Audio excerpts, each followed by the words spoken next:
We might get started 7 o'clock. Yeah. How about we get started? So I'd like to welcome everybody here, anybody who's watching online, our members of our community. We do have some apologies. We have an apology from Deputy Mayor Shanks, Councillor Hughes, Councillor Solomon and Councillor White. I'd like to firstly acknowledge that we meet on the traditional lands for the Kaurna people and that we respect their spiritual relationship with their country. We also acknowledge the Kaurna people as the custodians of the Greater Adelaide region and that their cultural and heritage beliefs are still as important to the living Kaurna people today. So this briefing session for elected members has been convened for the purpose of discussing issues that involves our Gawler Community Plan 230 Plus and to brief council members on issues relating to council's, well, it's about the Gawler Community Plan. This session will be used solely for the purpose of information sharing and not for the purpose of debating issues, building consensus positions or otherwise discharging council's deliberative and decision-making functions. There's nobody in the gallery. I'm not sure who's watching online, but welcome.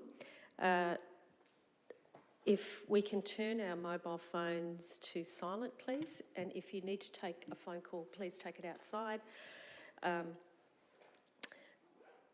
We won't be going into confidence. I haven't been advised of that, so I think I'll hand over to David Barrett now and we'll get started. Thank you, David. Thank you, Mayor Edmund. So, as the Mayor touched on, the purpose of this session is providing an opportunity for council members to reflect and provide feedback on the current vision, mission and pillars of the Gawler Community Plan as we embark on our review of that plan under the legislative process.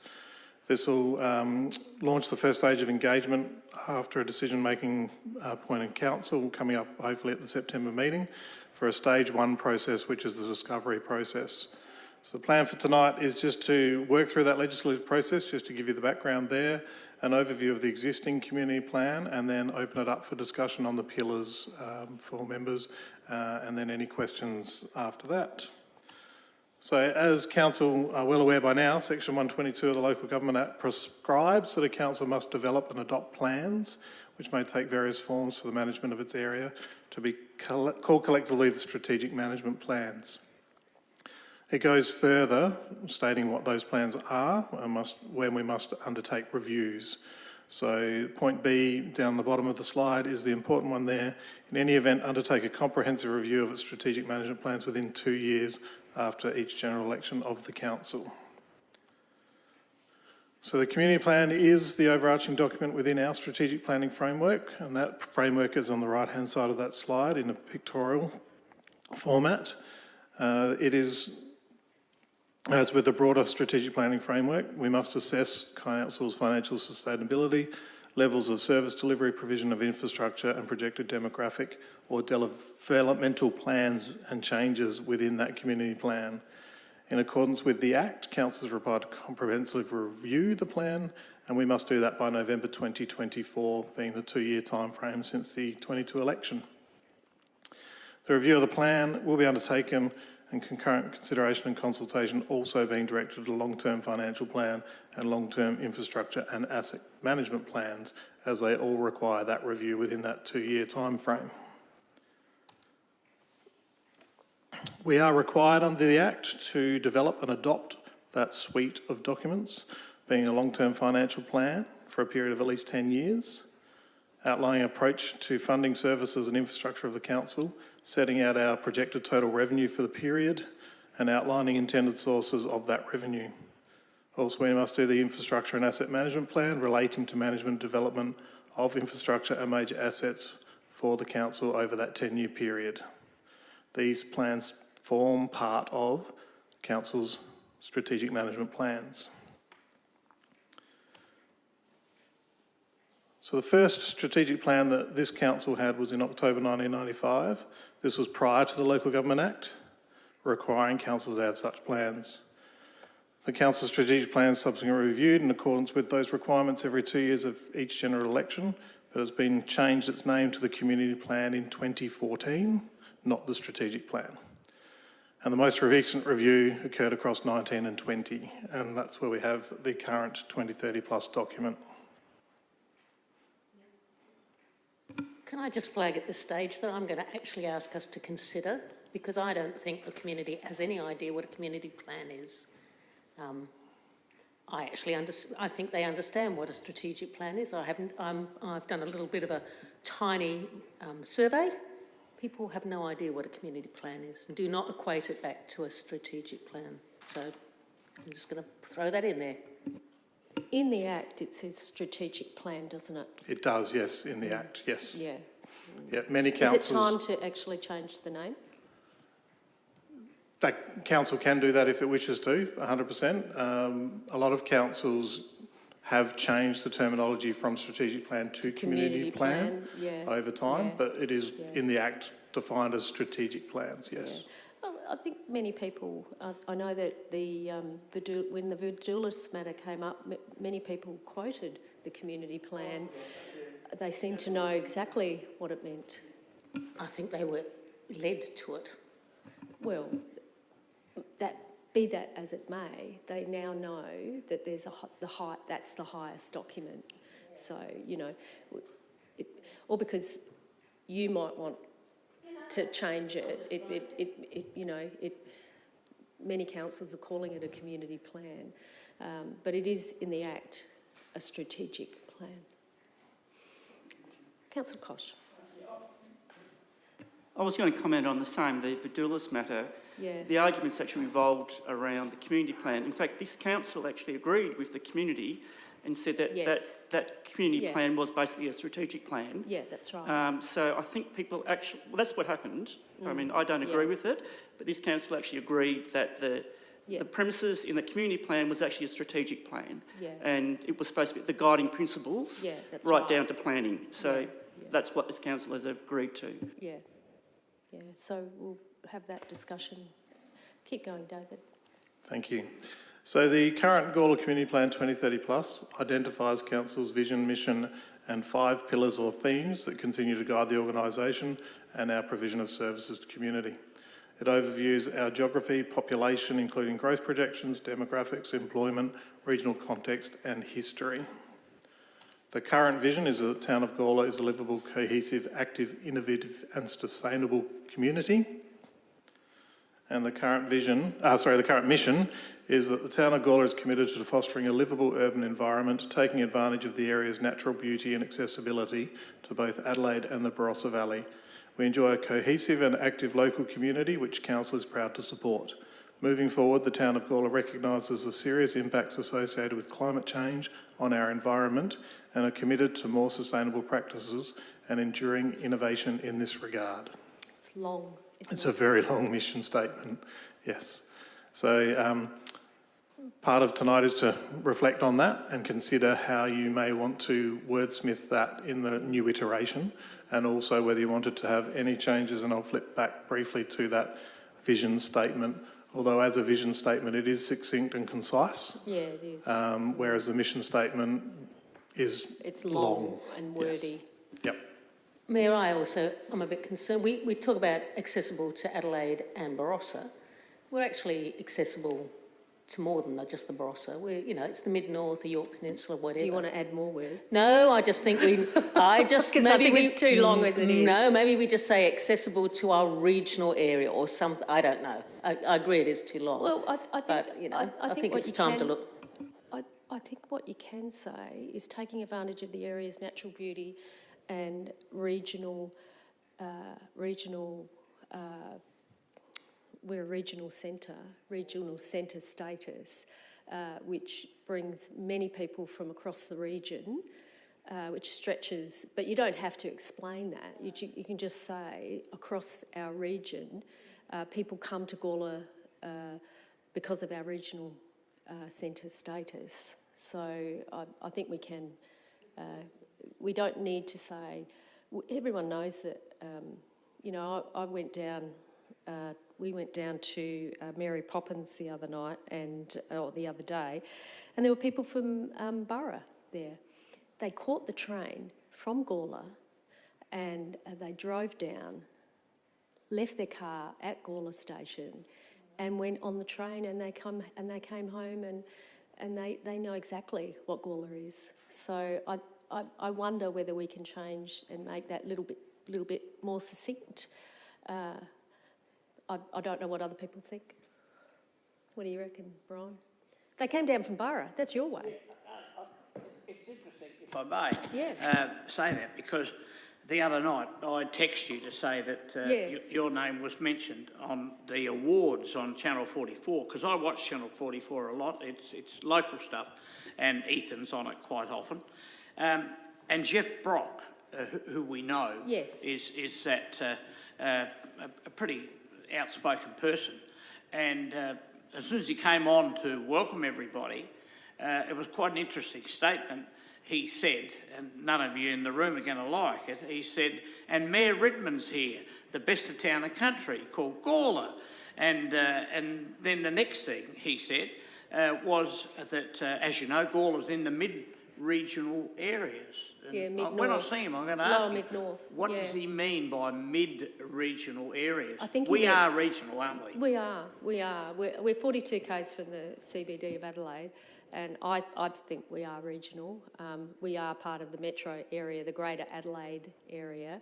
However, every now and again we fall off the perch because we're either regional or we're metro, and we always fall through the cracks. So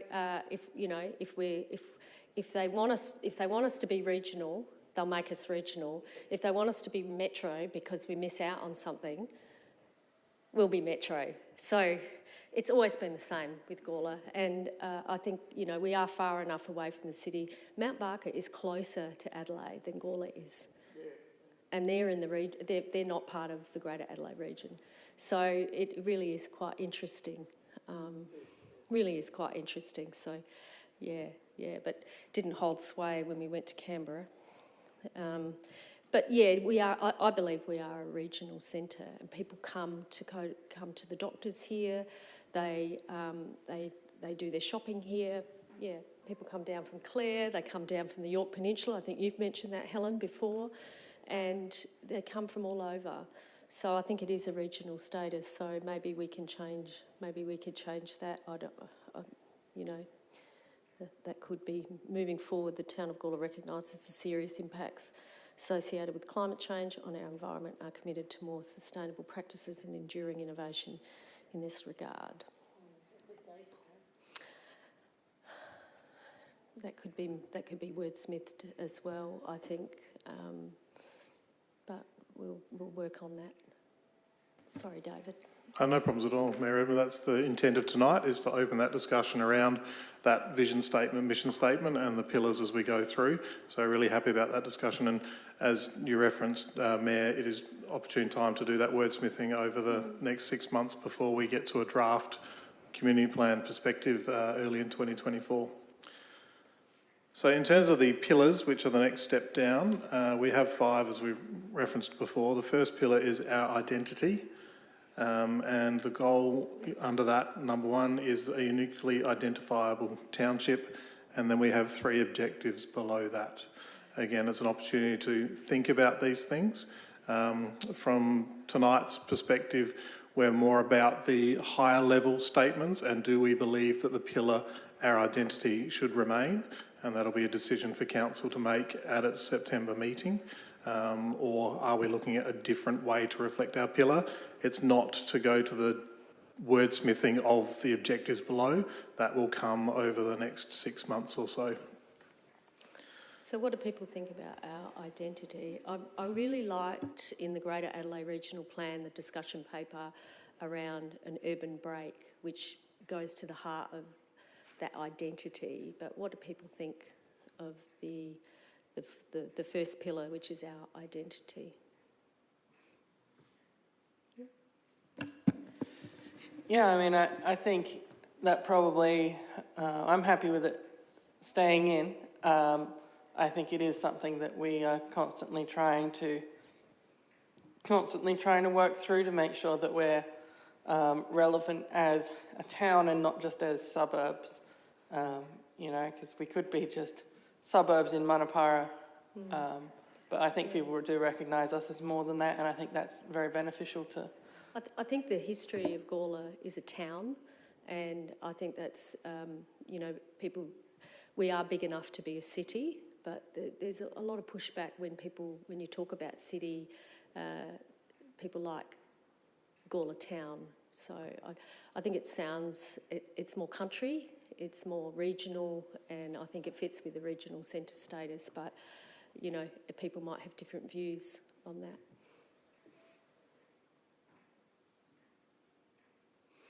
So shall we move on? Is that okay? Yep, okay. Certainly. So our next pillar is our growth, and the goal there is managed and sustainable growth, and then we have those 4 objectives on screen. So again, this is about thinking through whether growth should remain as one of our pillars. I'd really like to see social impact in somewhere there, because I think that we will probably triple in size, and I think the social impact, not just social infrastructure, which is just community halls and structures, but I actually think social impact is something that we're going to have to turn our minds to. Maybe social impact, perhaps even social cohesion. Yeah. Because there's no point building whatever it is, if the population feels non-connected, isolated and lonely. And I'm sure when we get to the ageing well, that will become really apparent. So I agree with you on that. Yeah. So maybe social cohesion might be something that we can throw in somewhere there. Any other comments, Councillor Davies? Yeah, well, I mean, I think it fits in with the first pillar. If we're to remain unique, when the new areas grow, those areas need to feel like they're part of Gawler. Otherwise, Gawler will eventually be outnumbered by developments that don't consider themselves to be Gawler. So I think that's, you know, one of our priorities in staying unique is when new people move in, we need to we need them to feel like they're part of Gawler. Any staff want to throw in any comments? No? Silence? Crickets? Oh, yes. Wendy? Look, can I just... So that's through... I mean, it's not through you today, is it? It's just general. So I think what you just said, Councillor Davies, is what resonates really strongly with me. So, I mean, this was my regional centre growing up, and I've seen the change over time. And I think, you know, making sure that our community is aligned to what Gawler means, and I think the idea that we're a town, and that, you know, that we're a successful regional centre is really important. And this is coming from as a personal perspective, so sorry, I'm just using this as my contribution. I think that sense of identity that we are Gawler, regardless of old or new, is really, really important. Yeah. Andrew, hello. How are we, Mayor? Yes, very well. I guess in regards to what's set up there, I just wonder on 2.4, for example, whether that could be perhaps either worded differently or reflected on a different way. I guess what I'm thinking of is some of the work that's been done, as you probably referenced, in terms of the Adelaide 30-year plan discussion paper and the Live Locally. Yeah. And I think that's about the integration of places of employment, places of work and places of recreation. So it's livability in a meaningful sense. That's what social cohesion really is about, I think. Yeah. But we plan for all these things. And if there's a criticism perhaps of the Adelaide 30-year plan, which we'll get to later in another briefing, it's probably too focused on housing. But the idea of living local is a solid one. And I just sort of toss that out there for you to think about in terms of community planning. Local, we're looking at 2.4, local economic activity to create local job opportunities and generate it might be there, but it's just one of those sort of parcel of challenges. Locally, it may not be 2.4 specifically, but I just think somewhere in that bundle, I think you need to look at what that looks like, because community planning is fundamental to living locally. Well, I think growth, and when we first started this project at the Civic Centre, we called it Gawler Connect, and that was in reference to bringing in the old Gawler with the new Gawler and bring them together. And we changed that to the Gawler Civic Centre because it was appropriate. However, Gawler Connect is a really nice term that you can bring people together, and it might be something that we do as a prospectus to bring people together.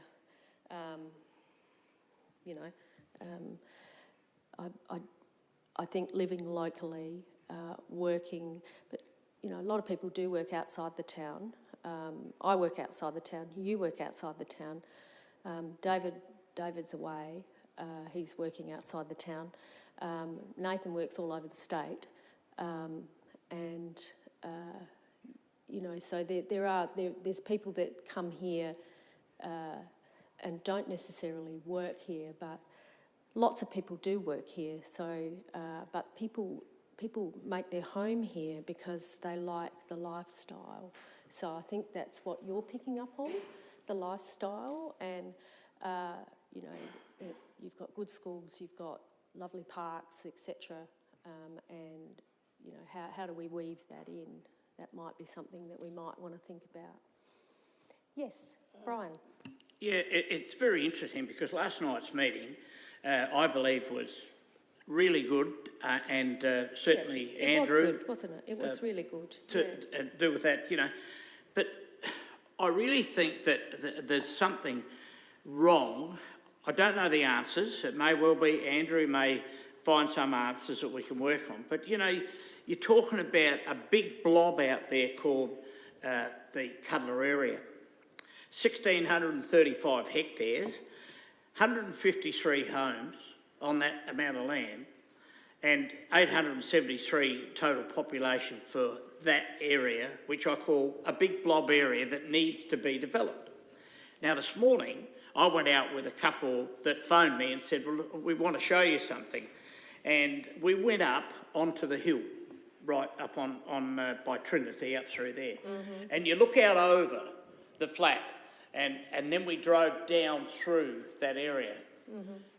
When we got to the end of the Cuddler boundary, there was 153 homes that Springwood are building there now. Wall to wall, you don't want to make any noises in one bathroom to the other because you'll hear them because the houses are so close. But from that boundary on, there's houses. But Has anybody been lately? That's Evanston Gardens, and that's zoned residential. Yeah, been out around there and seen the area around the winery. What's that? Vigara's winery through there. Yeah. It is mind-boggling. And the questions that these two ratepayers to us said, why is it so hard to develop that when the line is there, the road is there, the boundary, but all there is houses, and they're getting the water from up the pipeline. There's something not right there. And how is somebody like Andrew and our council and so forth, how are we going to make this 1,635 hectares into a livable area?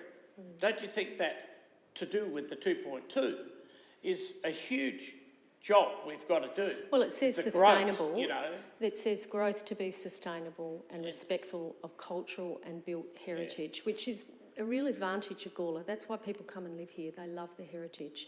And they tell me that all the time, and I know that they do like living here. So sustainability is really important. You can't just build houses and not have a community. You have to actually go through a process. And I think what we had last night was the beginning of a process, and we just have to see where it goes. And we will be involved, and we will have a say. And I think that we might even get a reasonable outcome. When you say it's the beginning, it's been going on for a long, long time. Yeah, I know. And everything you just said then, how is it that after that line it's all happening? Why is there a line in the country but we have that 1,635 hectares and we can't do nothing? We can't just change a land use. That is a complicated process, and it takes time. It does take time. And I think that I thought it was quite encouraging what I heard last night. Helen, you had something to say? Yeah, just going back to Andrew's point and around the 2.4 and maybe manipulating and wordsmithing it, because I was very much conscious, going back to the Vidoulas thing, there seems to be this use now of employment lands, which obviously we know that the issues that was causing. But, you know, Gawler is only a limited space, and we have access to neighbouring areas as well as people who have for the last 120 years or whatever the train's been going, who use the train to go to Adelaide as well. So it's a balance that we're going to have to find in this livability. But I don't think Gawler, with its confined space at the moment, can do everything. And I think we need to acknowledge that perhaps some of these employment opportunities have always been just around Gawler. People travel to work. A lot of people do work in Gawler. Yeah, there's people who work as Gawler, but can't possibly expect. Some people walk to work. To find work for all of us. I know, to find work for all of us. It has always been a commuter town, whether you drive up to the Barossa to work in the wineries, whether you wherever, go out to Roseweather, whatever. So there are businesses crying out for industrial land. Yep, absolutely. And I think there's scope there in that what we heard last night. We may not be able to find it all in Gawler, is my point I'm making. So we need to think about, the other side of the, Kingsford Estate and, those areas around us may have to become our employment lands. Yeah, I guess we'll see where that discussion goes. Okay, any other discussion? Yes, yes, Henry? Sharon? I was just going to say, in relation to, I suppose, for some of the wording of it, is it about not necessarily activity but value? So realistically, across the whole plan and all the elements, what we actually want to do is create value and well-being for the community, whether that's actually our economic environment or our residential or our rural land. Well, so it is about that local value to create those, or that economic value to create local opportunities and Local generate economic local value. wealth, Yeah. rather than talking about that activity which people tend to focus on what the function is, but it's just the general feel of what we actually want to do. I think social cohesion and economic value is a good term. Thank you for those comments. Henry? Thanks, Karen. As we go through the rest of the pillars, I think it's the last pillar, is about leadership.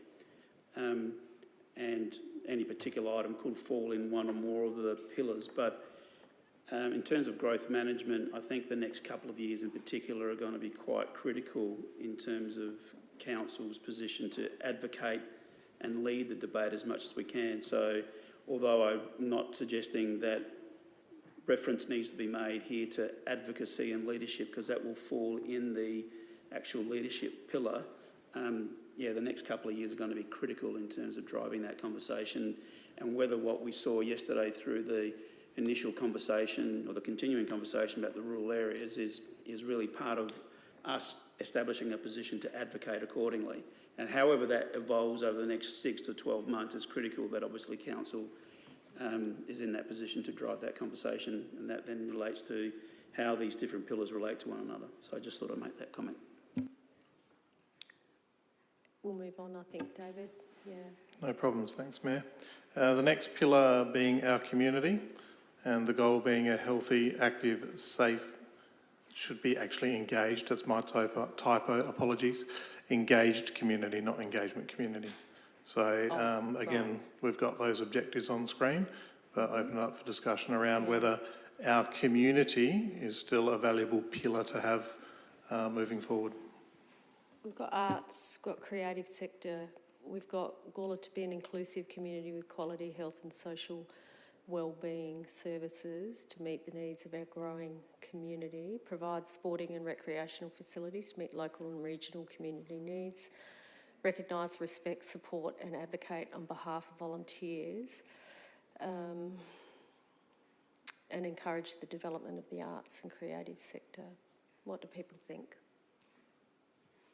It's not too bad. It's actually quite good.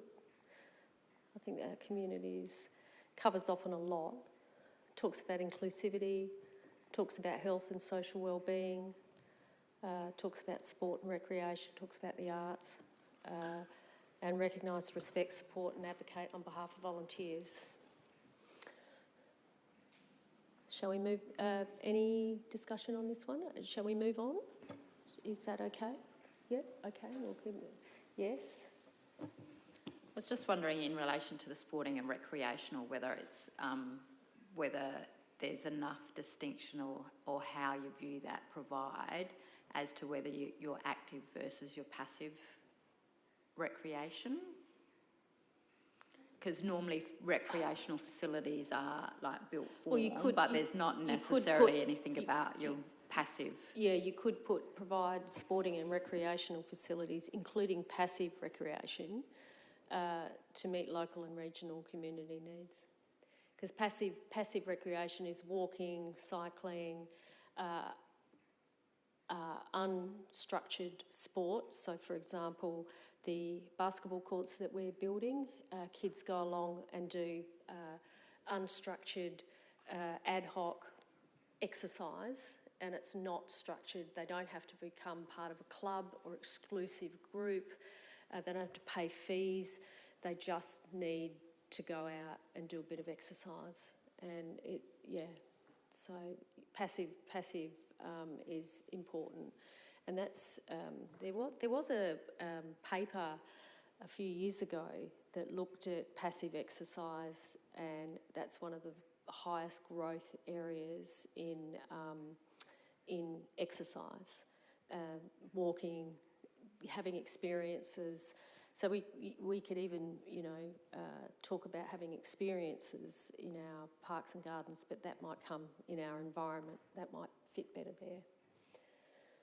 Paul?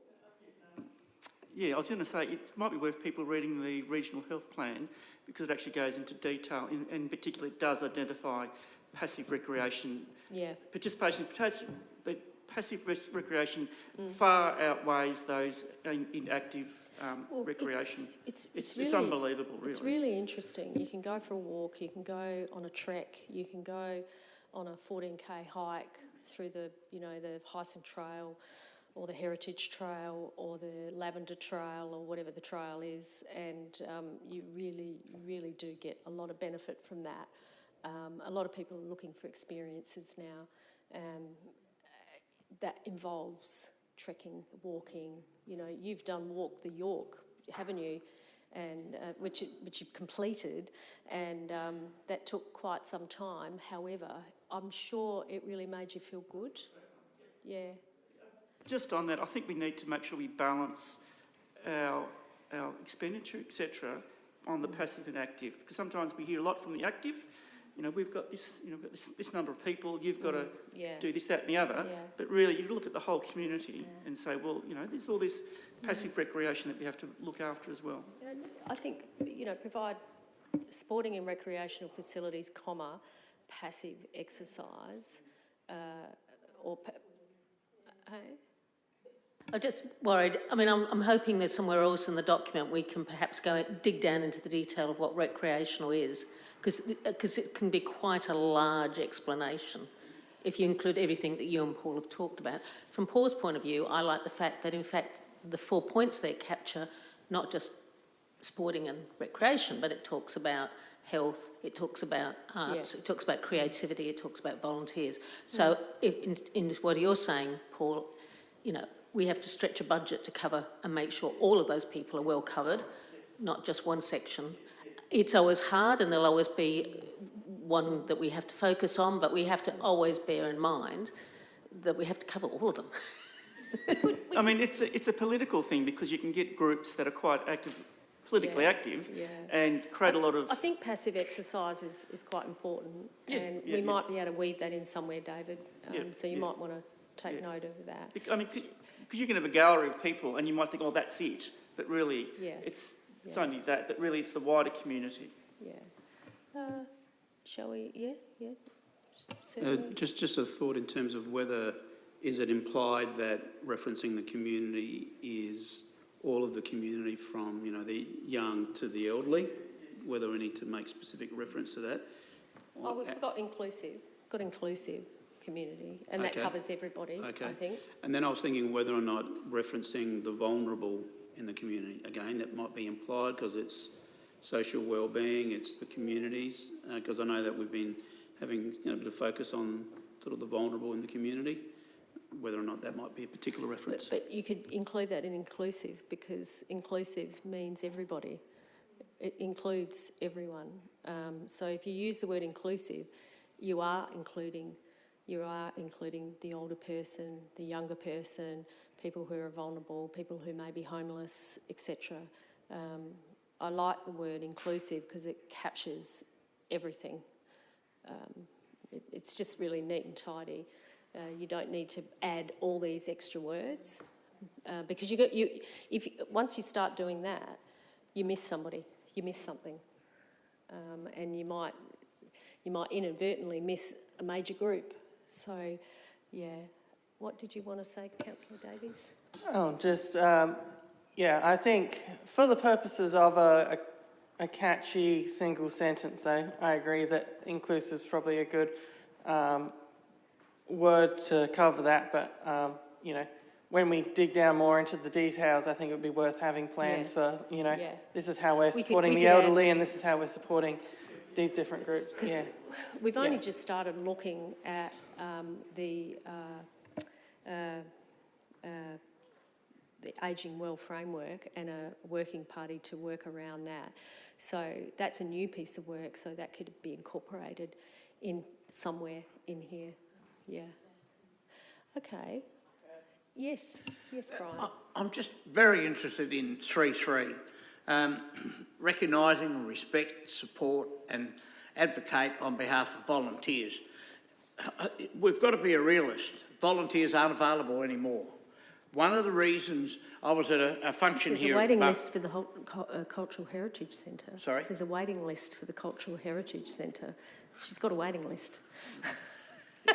So it depends on which area, but sorry to interrupt. It's interesting. There's a couple of big events coming up in the Goyder area, and I was at a meeting the other day there, and one of the topics was no volunteers. And so I was interested to hear what they were saying. Well, why isn't there volunteers, right? Now, if you look at our restoration area downstairs, yes, they've got plenty of volunteers because it's really interesting work. It is. And all that. You go to a few of the old age homes like Southern Cross and up the top up there, they can't get volunteers to come in and talk to the elderly and things like that. And every time I've said to the people that said that, well, why is it that you can't get volunteers now? They said it's because of the rules now, and I got an email today for our swap meet that's coming up on the 17th, right, and so forth.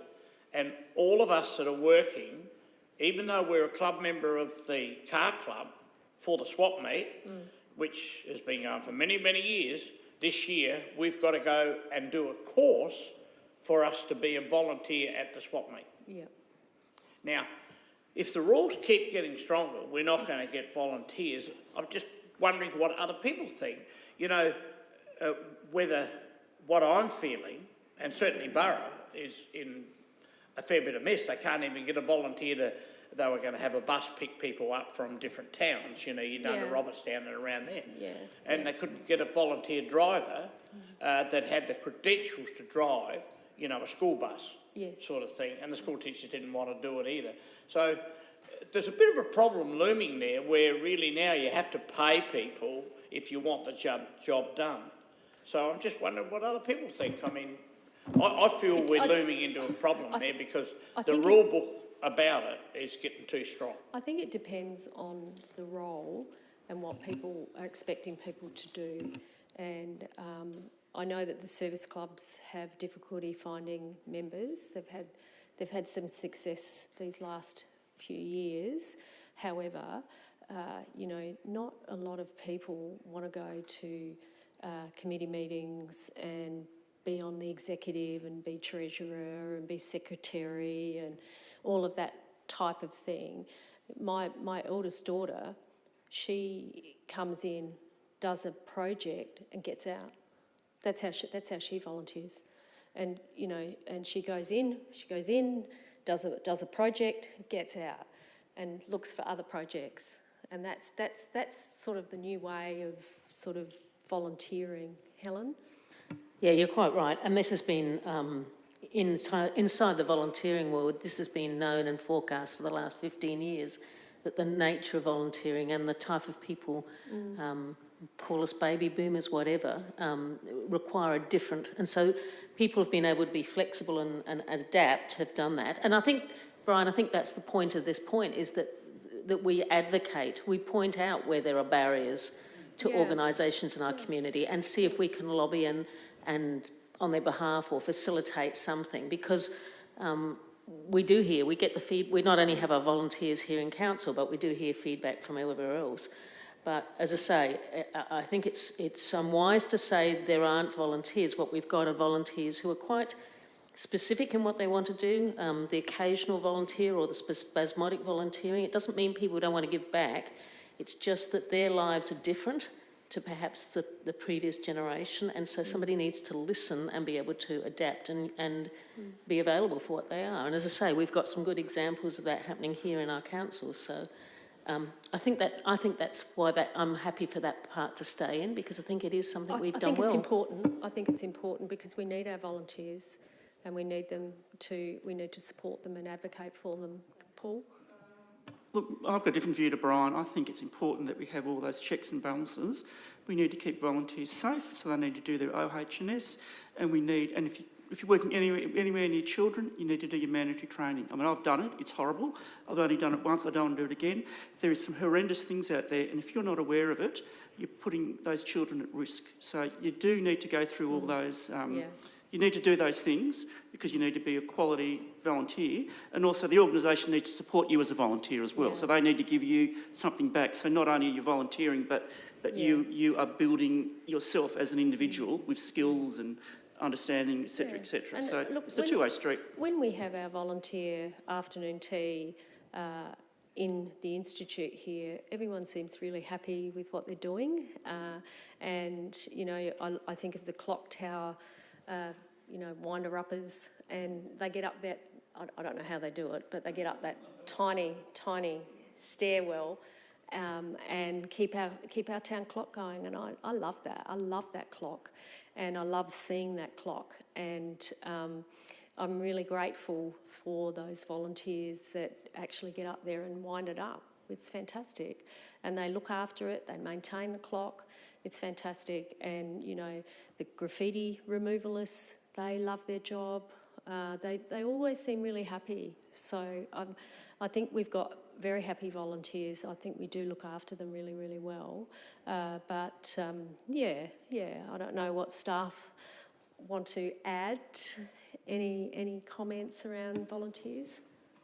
Having been involved in a volunteer organisation, I think that the risk that you have is, as the organisation, that you don't become dependent on them and start treating them like employees. That's when the volunteer decides that they don't want to. They're doing it, yes, they're doing it to help out, but they're actually doing it on their terms and it's volunteer, whereas I think some organisations sort of fall into the trap of saying, well, this is actually filling a void, and then their expectation is that I'm there every week or all the time. So I think, from my observations, the volunteers seem pretty happy with what they're doing. They always seem happy with how we thank them. We usually provide a couple of times a year that we do thank them, and we provide them with a meal. We provide them with awards, etc. So I think it's really important to acknowledge service, and I completely hear what you're saying, Sharon, that some organisations think they're employees. They're not employees. They're volunteers, and they're here on their own terms. They can go on holiday if they want. They can go away. So I think it's really important that we advocate for our volunteers. Anyway, shall we move on? Certainly. So pillar number 4 is our environment, and the goal within that is to respect, protect and nurture the environment.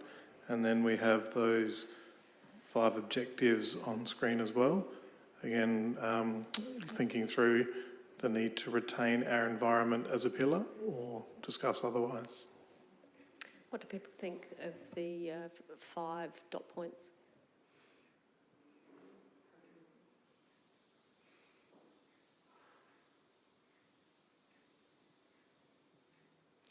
I quite like them. I think they cover off on quite a lot of, they cover off on biodiversity, they cover off on waste, natural resources, environmentally significant areas of native vegetation, which is important, our riverine environment, values of the river corridor. People love the walking trail along the river corridor. They love the trees, they love the shade.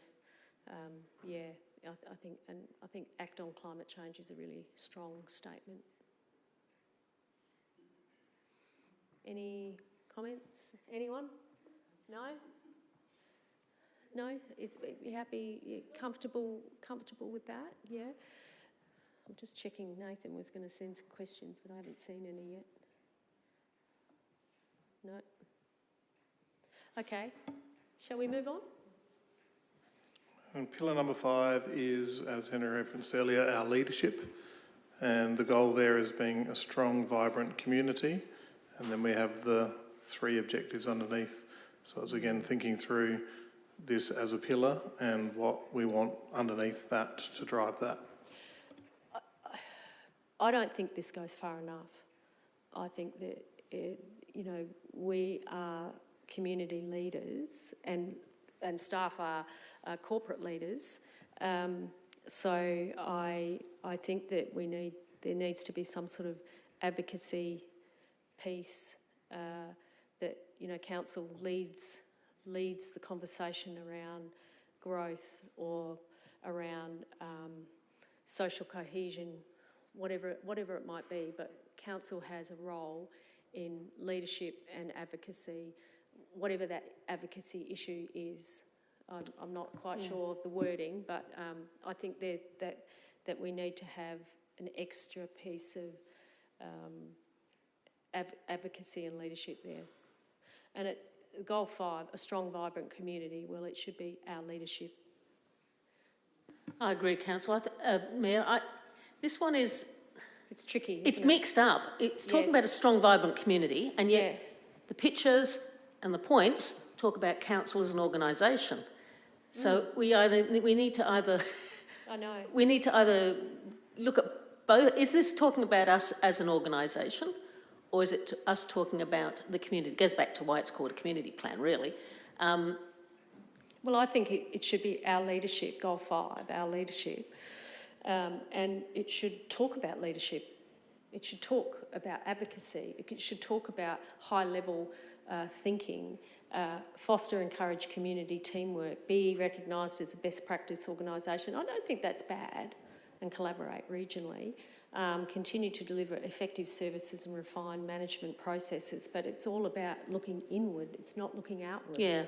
And, it's not looking outward. It's not talking about building relationships or engaging with the community, or that's what's missing. It's either inward, it's clunky. I've never been happy with it, and I just can't think of the words to put in there. But I think advocacy is one, and advocacy at a regional, at a state, regional, or federal, national, whatever it is that we do. Council leads discussions. It leads discussions. It advocates for our community on behalf of the community. Council advocates. How do we want to be seen as leaders? And I think goal 5 should say our leadership. It shouldn't say a strong, vibrant community. That gives a mixed message. But I'm happy to hear better wordsmithing. Because we've talked in an earlier one about a strong and vibrant and healthy and safe community. Yes. You're right. If we made goal 5 our leadership, and then added in stuff about, as you suggested, I think that's a better way to go. I think that's clearer, less confused. Yeah. So I don't know what other people think. Mick? Yeah, I agree with the sentiment there. Is Goldfire really needs to be our leadership and break down what we're going to do as leaders for the benefit of Gawler itself. Yeah. So that does send mixed messages pretty much. So it's sort of a bit clunky, and I agree Very, with Helen. yeah, It doesn't tell us what we want to know. It tells us that we want to be a best practice. That's fine, but that could be under. That could be a point under. But I think, you know, our leadership, we advocate on behalf of our community.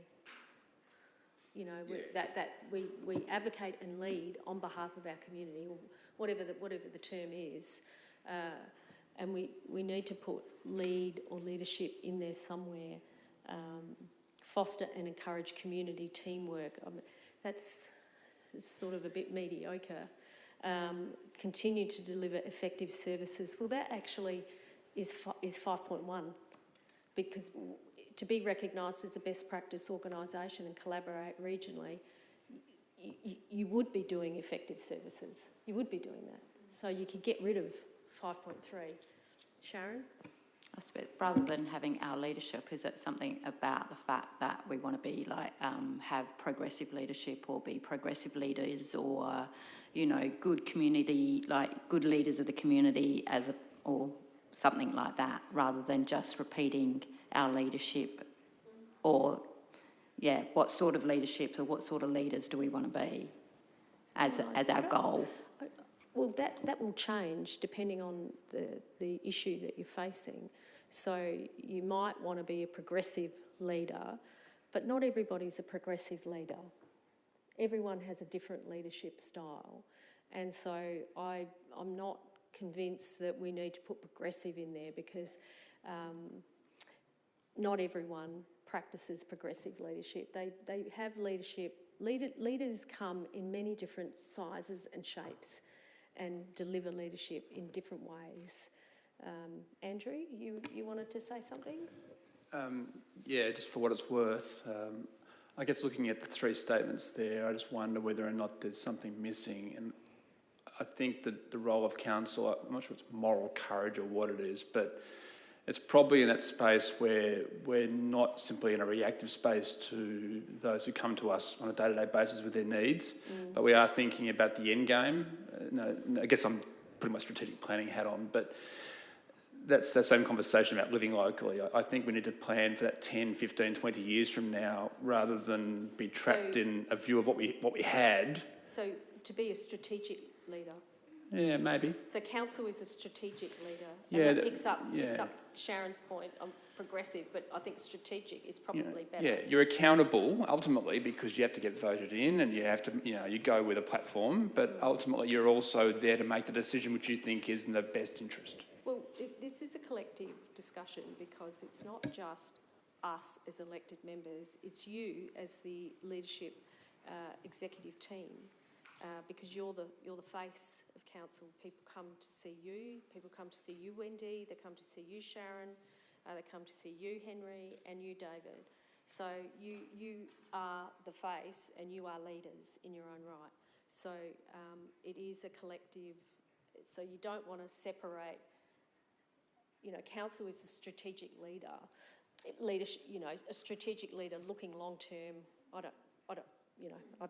I'm not very good at this sort of wordsmithing. David's very good at this sort of wordsmithing. Helen? Well, you just throw it in. I mean, just could be provide leadership in whatever form it is. I'm also going back to something that used to appear in the annual plan, which talked about the many different roles that council plays.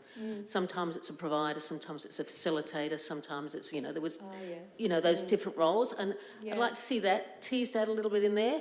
I'd also like to see things, like we haven't got advocacy in there. We've mentioned it. We've got no advocacy, we've got no facilitator, we've got no... But we've also not got innovation. I mean, if you think about what the community might be saying, what they want their council to be, yes, it wants to lead. Yes, it wants to provide some suggested ways forward. I think that's what we need to tease out in this one. I know that this became the all the other stuff was left over and put into this category. Yeah, I know. And so it feeds back into what some areas want to report on, but it's not necessarily what we need to see in a pillar. No, it's not. I don't mind the best practice organisation. I think that's a high-level aspirational target. However, we do need to know, it could be strategic leadership, Goal 5, strategic leadership. So we're looking long-term, not just short-term, but you could say council leads in the following ways, and you could say, lost for words now, but you could say facilitates, brings people together, collaborates, is innovative, thinks long term, for the benefit of our community of Gawler.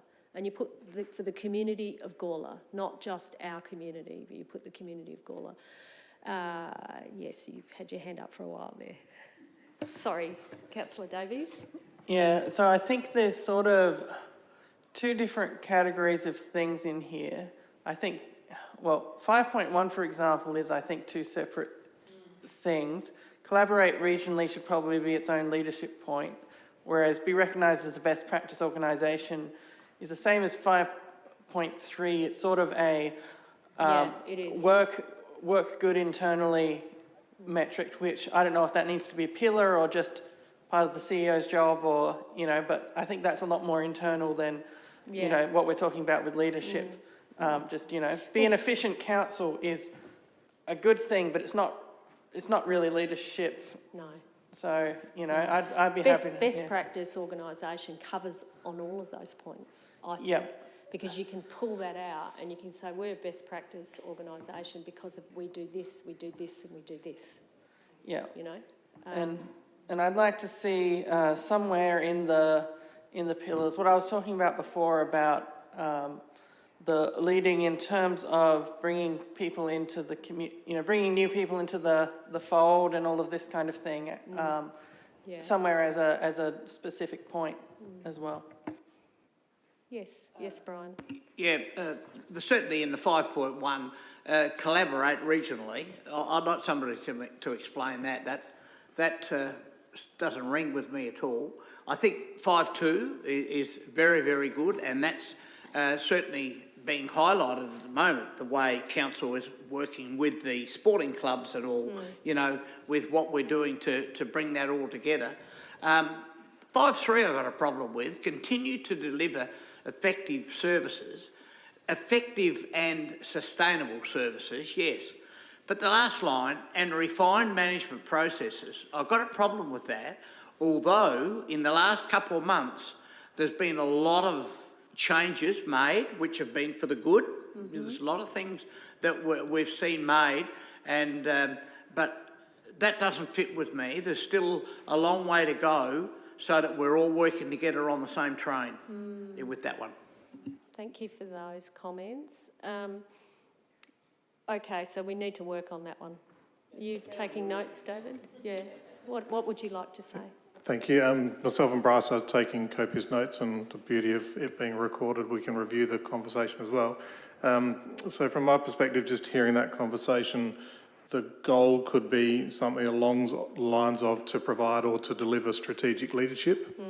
And then we break down those objectives around advocating on behalf of our community. Council leads the discussion on matters of strategic importance. We facilitate connection and community connection. We collaborate with our regional partners and stakeholders, those sorts of things. Obviously, we'll need to wordsmith it. And I still think we need best practice organisation. 100% we can retain those sorts of things. Yes, definitely. Okay. But in terms of the new things to bring in, as I was trying to bring into the conversation there. Good. Helen? Well, and I'm going to plug for innovation again, because remember with our risk management process, we looked and we talked about that within there. Yeah, we did. I know it can be a bit of a buzzword, innovation, but I think that's part of the looking forward, the strategicness that we try and do. We could throw in innovation. Entirely agree, and the refined management processes concept is around that innovation, because through innovation you deliver improved process, for example, refinement and better outcomes for the community. So we can definitely workshop that. Okay. Yep. Yeah. Okay.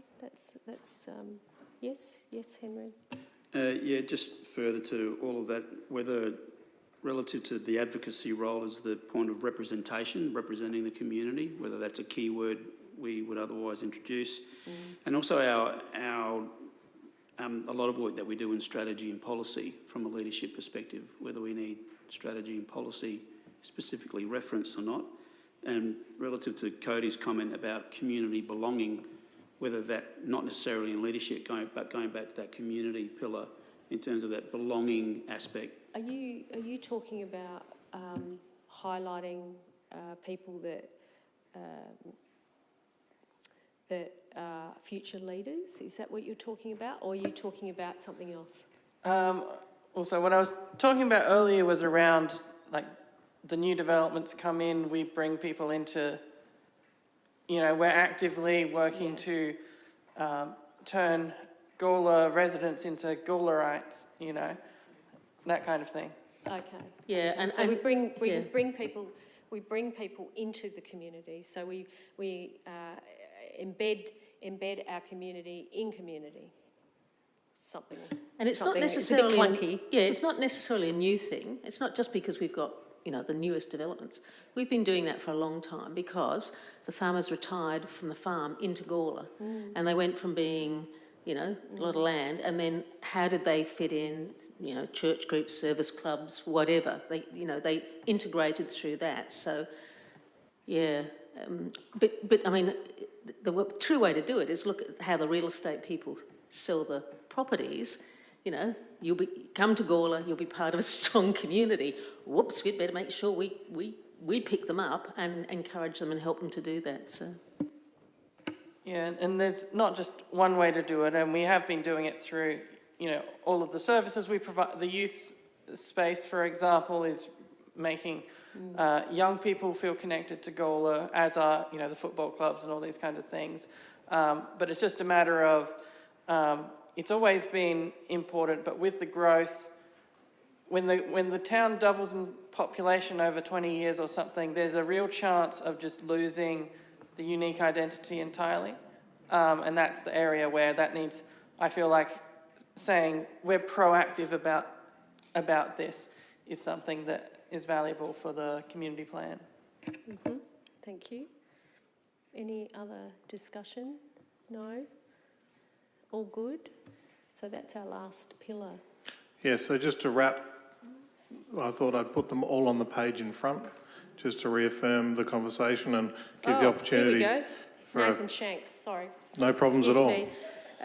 Promote an inviting culture through our local networks. Thanks, Nathan. Promote an inviting culture through our local networks, so we can use some of those words. Certainly, yep. Thank you, Deputy Mayor, for those very insightful comments. Okay, sorry, David. No problems at all. So taking it from the discussion tonight, and obviously it's not decision-making or consensus building or anything like that, but generally comfortable with the pillars as they are. We'll workshop leadership, which needs a fair bit of work in that space, which is fine, but the remainder was really good to hear your feedback on the existing ones and how we could potentially tweak going forward. Next steps in the process are for a council report to occur at the September council meeting, outlining the conversations tonight and where we're moving forward, nailing down the 5 pillars and the 5 goals, if we can, at that meeting, to then release that out to public consultation and for engagement with our community on those pillars and goals. See how the community feels and responds in that space, in that discovery phase, keeping it very much to that high level. We're not going into the objective layer at this point. That will be the next iteration once we've workshopped what comes back from the community into these pillars, because we'll ask them what they would like to come into those objectives rather than necessarily presenting. Obviously, they've got the opportunity to refer to the existing, but the key for us in that consultation phase is that discovery. Are the community happy with where we're sitting with those 5 pillars? So I've just I just asked Nathan if he had anything else, and he's taken a few notes, so he'll probably share them with us over the next few days. But he's all good overall, though. He was quite happy with the conversation. So thank you, Nathan, for those thoughts. Okay. Any further questions? Well, no, more of a comment, and I'm not quite sure, given what you said, that we're still working at a high level. Paul mentioned before the public health plan, which there was a meeting today. So we've got a lot of plans and either in place or we're working towards. We need to be able to scope all of those because they also feed into there. I guess where I'm saying it, eventually we should be able to, because I'm still very keen to see on our website all our plans and probably under those pillars. You know, this plan, the public health plan relates to the third pillar, you know, so that there's some logic to it because it's got a cascade. It's got a cascade from this high level stuff to the plans that are already in place so that the community goes, okay, we're talking about, I don't know, whatever. I should be able to find those easily. Yeah, just a comment. I'm free-braining at the moment. No, certainly I agree, Councillor Hennessy, and that's the line of sight vision on it. So the community plan, strategic plan, whatever council determines what its highest level strategic document is at the high level. So we're not going to get into the nitty-gritty details that are within those other plans and documents, but we need to ensure there's alignment so that there's a clear line of sight from the lower level strategy or plan through to the community plan. Yeah. So we'll definitely build that in. We're definitely not throwing out all of our existing because they will fit in some way with a line of sight and we can make those associations and relationships certainly. Yep. No, you've exactly picked it up. It's just to make sure that there is a line of sight or cascading so that they all fit together. It explains what we're trying to do. It also shows that we are working strategic from the high level down, all the way down to an implementation plan. I sometimes think with the quantity of stuff we've got, that's not clear. And people just go, what on earth have you got this for? Where does this fit? So, thank you. If there's no further questions, I think we'll wrap up. Thank you, everyone, for coming along. Thank you, Bryce, for taking notes. And David for providing the presentation. And staff for your comments as well. Thank you, they were most useful and insightful. And thank you, members. We can have an early minute. See you, Nathan.